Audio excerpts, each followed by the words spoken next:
Pacific Palisades, California. The golden aura surrounding Kurt Russell has always been larger than life.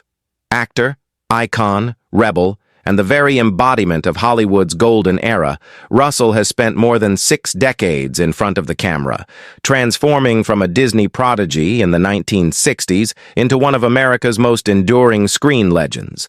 Known for his rugged charm and relentless authenticity, he's never chased the limelight. It simply followed him. But now the world isn't talking about his films. It's talking about the breathtaking symbol of his legacy. A Mediterranean-style mansion in the heart of Pacific Palisades, recently listed for a staggering $13.4 million, sending shockwaves through Hollywood and leaving his family, fans, and friends in tears. This isn't just a house. It's a monument, a living, breathing chronicle of Kurt Russell and Goldie Hawn's storied love affair. For over 2 decades, this sprawling 9,000-square-foot estate on Amalfi Drive stood as their sanctuary, a quiet fortress where the glitz of stardom met the warmth of family life.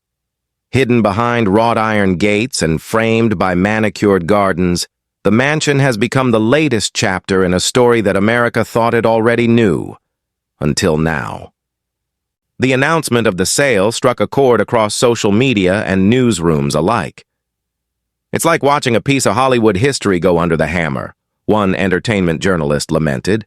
Fans flooded comment sections with disbelief and emotion, recalling how the Russell-Hawn romance symbolized everything enduring about love in an industry built on illusion. "I grew up dreaming of their house. It was more than a home. It was magic," one follower wrote on X. Another simply said, "This hurts. That house was their love story." And no wonder. Behind its sunlit facade lies a world few have ever seen. Inside, the grand living room rises toward a vaulted ceiling, adorned with imported baccarat crystal chandeliers, each one glittering like frozen fireworks, light dancing off polished marble floors, casting a soft glow on decades of laughter and love. The library, carved entirely from deep mahogany, feels like a sacred retreat, complete with a Tiffany-stained glass window and a stone fireplace where countless scripts were read, secrets whispered, and dreams kindled. Down below, the estate's 1,200-bottle wine cellar shelters treasures that would make any sommelier weak at the knees. A Chateau Margaux 1982, bottles of Screaming Eagle Cabernet, and vintage Barolos reserved for moments that never made it to the tabloids. A few steps away lies the private cinema, a state-of-the-art Dolby Atmos room lined with Italian leather chairs where the couple would screen classics and rough cuts of their own films. Hollywood royalty watching Hollywood unfold. Even the bathrooms tell a story of grandeur. The primary suite's bathroom, lined in Calacatta marble, boasts a Roman-style soaking tub and a cedar-lined sauna, offering views of the Pacific that stretch into forever. "It wasn't about luxury," a close family friend confided. "It was about living beautifully together." But perhaps the most haunting detail of all lies outside, where the infinity pool seems to dissolve into the horizon. It's there that Kurt Russell, the man who played outlaws, astronauts, and action heroes, was said to find peace. He would sit there every evening, glass of wine in hand, watching the sunset over the ocean, another acquaintance said softly. That was his cathedral. For years, this estate was Hollywood's best-kept open secret, a gathering place for icons.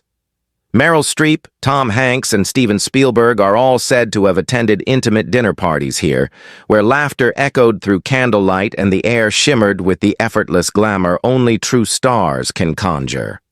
This was where Christmas happened, where they raised their children, where every wall carries a story, a family member revealed. Selling it feels like saying goodbye to an era. The decision to list the mansion was not made lightly. Sources close to the family described the atmosphere as heart-wrenching. One insider told Variety, "The moment the listing went live, there were tears. It wasn't just about money. It was about letting go." The public reaction mirrored that grief. Fans and fellow celebrities alike expressed a mix of nostalgia and sorrow. many calling it the end of Hollywood's last fairy tale. Indeed, this sale isn't merely a real estate transaction, it's the closing of a cinematic chapter. The Russell Hawn legacy has always been more than fame. It's been about devotion, artistry, and authenticity. And now, with the gates of their Pacific Palisades paradise slowly opening to a new owner, that legacy stands shimmering in the California sun, fragile, immortal, and achingly beautiful. For over 20 years, this wasn't just a home. It was their world, a luminous private kingdom where time stood still, where laughter mingled with candlelight, and where Hollywood's brightest gathered under a single roof that seemed to breathe the spirit of an unshakable love. The mansion on Amalfi Drive had always been shrouded in glamour and mystery, but now, as it's thrust back into the public eye with a $13.4 million price tag, the veil is lifting, and what lies beneath is both dazzling and heartbreaking. They raised their children here. They celebrated Christmas here. They lived the best years of their lives within these walls, a family member told Vanity Fair, her voice trembling. Selling it breaks our hearts, but it also feels right.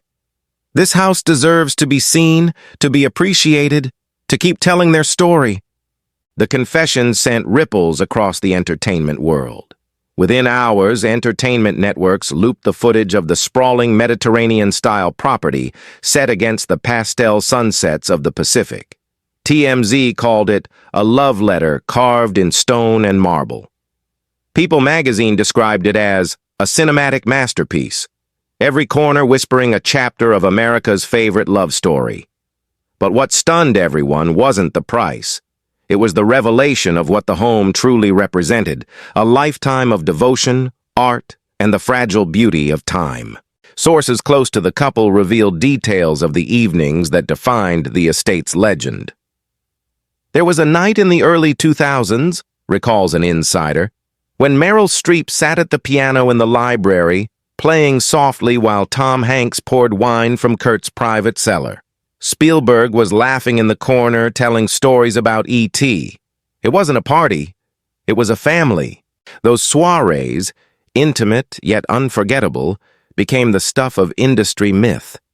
The Tiffany glass library, with its wood-paneled warmth and the crackle of an ancient fireplace, became the heart of the house, where scripts were swapped, roles discussed, and friendships forged under the gentle hum of classical music. In the private screening room, films from the golden age of Hollywood were shown on velvet nights, Russell himself often introducing them with his trademark grin. Let's see what real cinema feels like. And when the screen went dark, the laughter carried out to the terrace, where the ocean shimmered below, endless and forgiving. The announcement of the sale hit fans like a thunderclap. Social media exploded within minutes of the news breaking. "This isn't real," one longtime fan posted on Instagram. "I've always seen that house as a fairy tale. How could they ever let it go?" Another, under a photo of Goldie and Kurt walking their dogs down Amalfi Drive, wrote, "They didn't just live there. They were that place. It's the end of an era." By nightfall, one Russell Hawn legacy had trended globally. TikTok users spliced together clips from Overboard and the Christmas Chronicles with sweeping drone footage of the mansion's gardens, overlaid with melancholic piano music. "You can almost feel their love echoing through the walls," one creator said tearfully. Even major figures weighed in. Reese Witherspoon commented on Goldie Hawn's post with a broken heart emoji and the words, "This home has always been pure magic." Meanwhile, director James Gunn reposted an old photo of Russell standing by the mansion's grand archway with the caption, "Legends build things that outlive them. This house was one of those things." For those closest to the couple, this revelation didn't come entirely out of nowhere. Over the past year, there had been subtle hints, moments that only now, in hindsight, seem to form a clear picture. During a recent interview, Goldie mentioned simplifying life and spending more time away from the noise. Meanwhile, paparazzi photos showed moving trucks discreetly parked along Amalfi Drive, though few connected the dots. But it wasn't until the family statement confirmed the sale that the emotional truth surfaced. "This is not about walking away," the statement read. "It's about sharing the beauty of what we built with the world that loved us." What truly stunned even those familiar with Hollywood excess were the newly released photographs accompanying the listing. The living room, with its 25-foot vaulted ceiling, gleams under a French baccarat chandelier said to have cost over $150,000. The Calcutta marble bathroom, all white and gold, reflects light like a movie set at sunrise, and tucked beneath the main hall lies the wine cellar, an architectural wonder that became legendary among guests. It's impossible to talk about Kurt Russell without talking about legacy, not just the kind built in marble and glass in Pacific Palisades, but the kind forged on screen, under the relentless glare of Hollywood lights. As the world gasps at the sale of his fabled mansion, the spotlight turns once more to the extraordinary career that made that mansion, and the man who lived in it, an indelible part of cinematic history.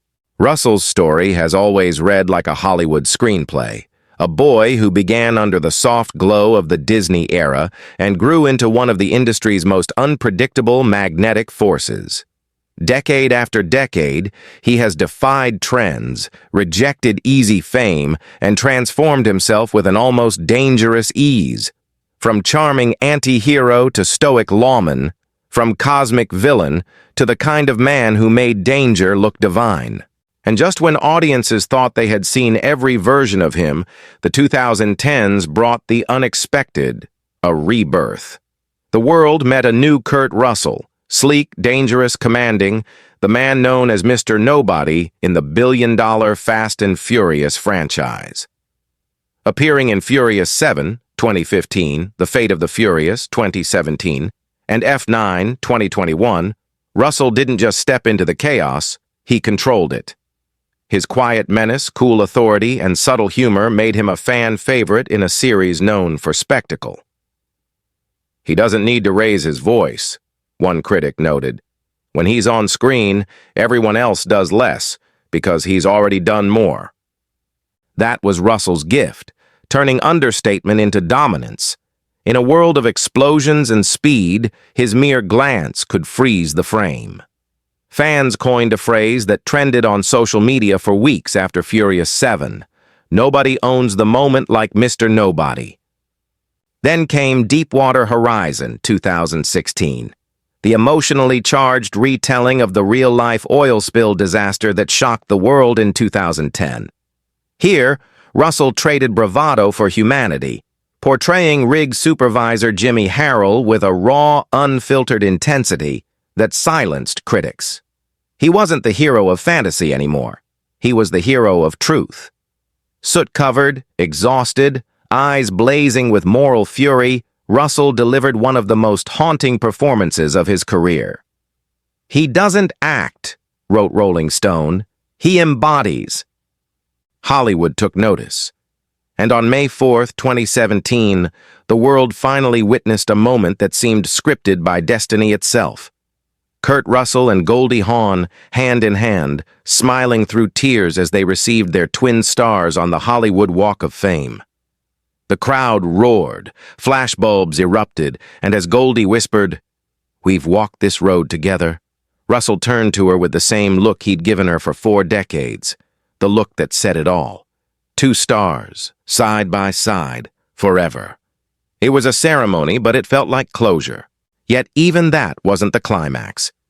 Later that same year, Russell took on one of his most complex roles yet, a cosmic father, both divine and damned. In Guardians of the Galaxy Vol. 2, 2017, he became Ego, the living planet and the estranged father of Chris Pratt's Star-Lord. The film was a visual explosion, but the heart of it, the gravity that held it together, was Russell. "The chemistry between Pratt and Russell crackles," wrote The Hollywood Reporter's Todd McCarthy. "Their scenes together are not only the best in the movie, they're the emotional core of it.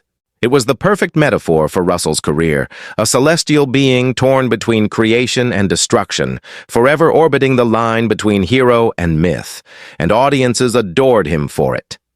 Younger fans who knew nothing of Escape from New York or The Thing suddenly saw in him something timeless.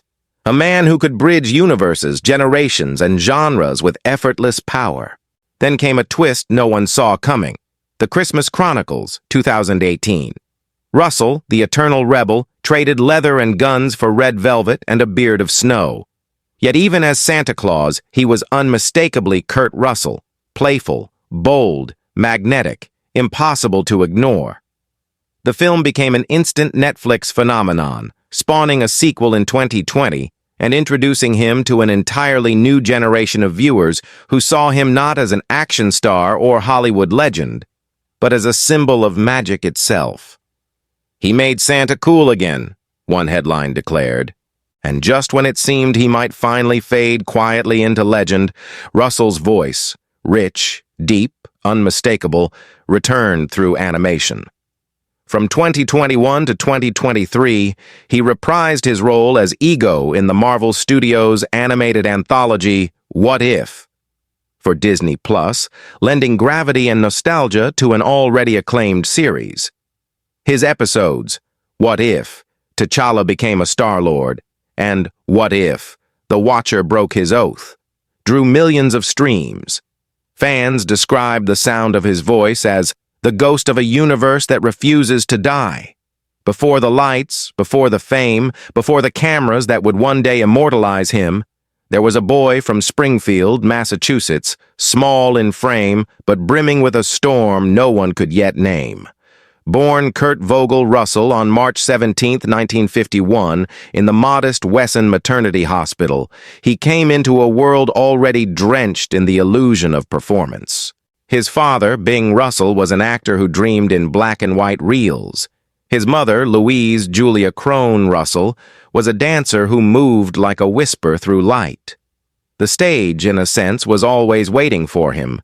But what no one saw behind those family photos was the quiet ache of a boy who grew up learning that love often hid behind applause. The Russells were a family of movement, constantly shifting, chasing opportunity across the changing geography of the American dream. With English, Irish, German, and Scottish roots, their bloodline carried the stubborn resilience of wanderers. But when Kurt was still young, the family packed up and headed west to California, chasing the golden mirage that drew so many to its sunlit promise. They settled in Thousand Oaks, a sleepy town surrounded by rolling hills and dust, where dreams seemed both close enough to touch and impossibly far away. It was there that Kurt began to shape his armor, not through words or stage lights, but through silence and sport. Baseball became his first great escape. A wiry, determined kid with sharp eyes and a quick wrist, he played in Little League with the same ferocity that would later define his screen presence.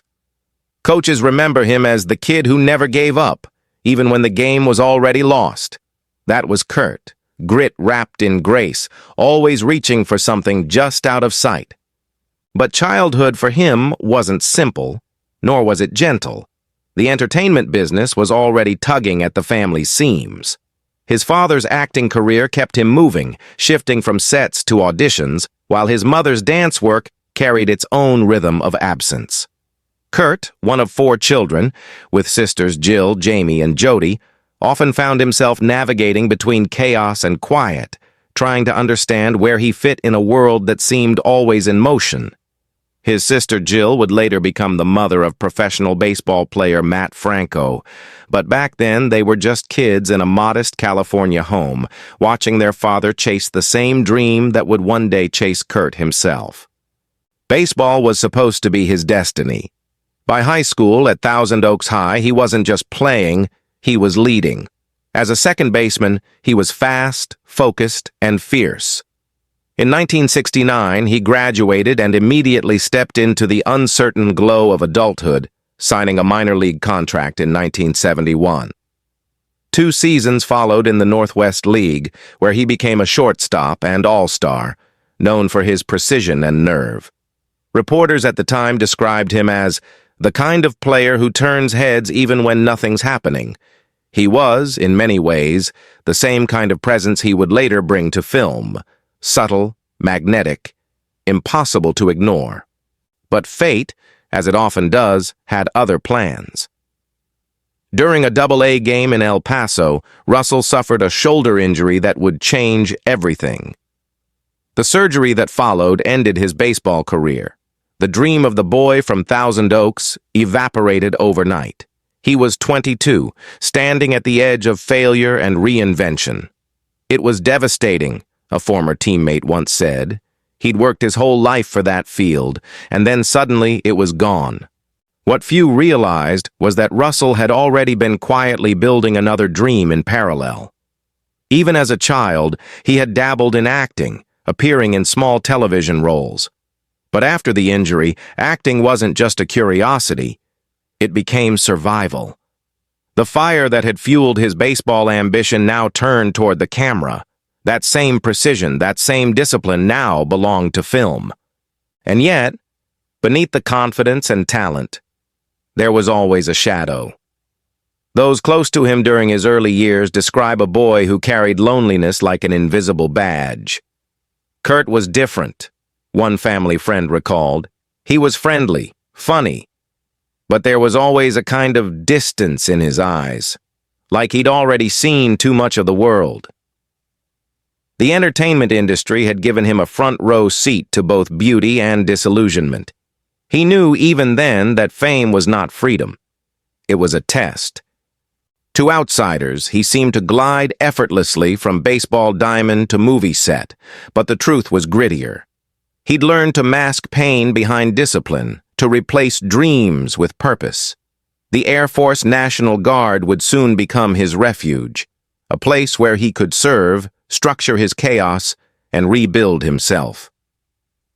From 1969 to 1975, Russell served in the California Air National Guard, part of the 146th Tactical Airlift Wing based in Van Nuys. Ladies and gentlemen, if you've made it this far into the story of Kurt Russell, the boy from Springfield who grew up chasing baseballs under the California sun, the man who turned pain into power and silence into art, then you already know that this isn't just a Hollywood career.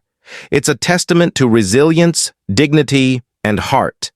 Kurt Russell has lived through the peaks and valleys of a life constantly under the public gaze, and yet he's never let fame distort his truth. Behind the iconic grin, behind the piercing eyes that once filled cinema screens with adventure, there lies a man of extraordinary humility. Someone who still remembers the dirt of the baseball field, the smell of pine wood in Thousand Oaks, the sound of his father's laughter on set. He didn't ask for sympathy, nor did he ever crave pity. What he earned, instead, was respect, through relentless work, unwavering authenticity, and the rare ability to make audiences believe in goodness again. Think about it. How many actors today can cross seamlessly from the chaos of the Fast and Furious universe to the warmth of the Christmas Chronicles? From the haunting silence of Deepwater Horizon to the cosmic mystery of Guardians of the Galaxy Vol. 2? Few can.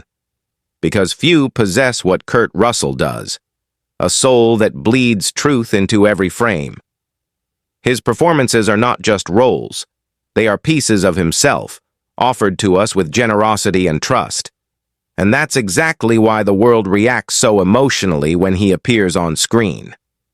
We don't just watch Kurt Russell, we feel him. But here's what most people don't see. Behind every legendary scene, behind every smile at a premiere, there's a man who has faced doubt, loss, and loneliness. A man who has carried the weight of expectations while still being the rock for his family, for Goldie, and for the generations that look up to him. Hollywood might glitter, but it can also bruise, and yet Kurt never let bitterness seep into his art. He chose kindness instead. He chose gratitude. He chose love.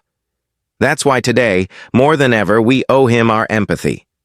We owe him our recognition, not just for the characters he brought to life, but for the integrity he's kept alive in a world that often forgets what that word means.